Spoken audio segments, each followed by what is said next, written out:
வணக்கம் and welcome to shawls kitchen. இன்றைக்கி நம்ம அடை செய்ய போகிறோம். அதுக்கு தேவையான பொருட்கள் 1.5 கப் பச்சரிசி, 1/2 கப் கடலைப்பருப்பு, 1/2 கப் துவரம்பருப்பு, அப்புறம் 1 டீஸ்பூன் உளுந்து. இது எல்லாத்தையும் 4 மணி நேரம் ஊற வச்சு வடித்து வச்சுருக்கேன். இதை அரைக்க போகிறோம். இந்த கப்பில் எடுத்திருக்கேன் அளவு. அப்புறம் காஞ்ச மிளகாய் போட்டு அரைக்க போகிறோம். அது எவ்வளோ தேவையோ காரத்துக்கு ஏற்ற மாதிரி எடுத்துக்கோங்க.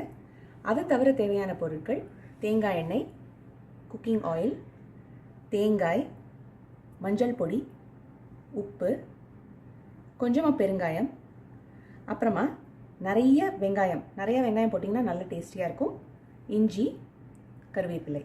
இப்போ செய்ய முறை பார்த்துலாம். இப்போ முதல்ல அரிசி, இந்த பருப்பு, அப்புறம் காஞ்ச மிளகாய் எல்லாத்தையும் குறைன்னு அரைக்க போகிறோம். அரைச்ச பிறகு நான் எப்படி பண்ணணும்னு சொல்கிறேன். இப்போ அரைச்சிட்டு வந்திருக்கோம். இது கொஞ்சம் திக்காக குறைன்னு இருக்குது பாருங்கள்.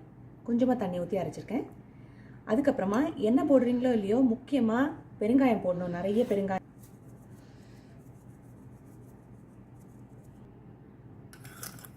உப்பு போட்டுடலாம். அப்புறம் மஞ்சள் பொடி ஒரு 1/2 ஸ்பூன் போடுறேன். அதை தவிர இதெல்லாம் கலந்துடலாம்.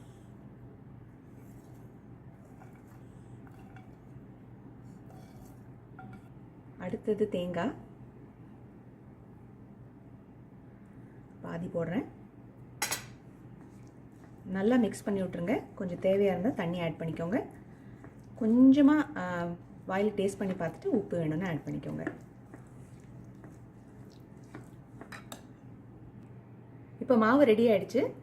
ஒரு மொறு அடை ஊற்றிடலாம். வாங்க அடுப்பு கிட்ட போகலாம். இரும்பு சட்டியில் பண்ணிங்கன்னா ரொம்ப டேஸ்டியாகவும் க்ரன்ச்சியாகவும் மொறுன்னு வரும். அதுக்கு கொஞ்சம் நிறைய எண்ணெய் ஊற்றிக்கலாம். குக்கிங் ஆயில் 1 ஸ்பூன் ஊற்றுறேன். இது கொஞ்சம் சூடாகி வரட்டும். இப்போ சட்டி சூடாயிடுச்சு. ஸோ ஊற்றிடலாம்.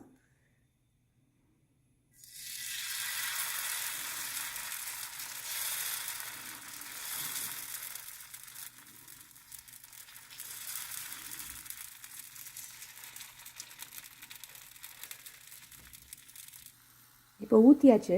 இதை நல்லா முருக விட்டுருங்க. சுற்றி தேங்காய் எண்ணெய் ஊற்றிடலாம்.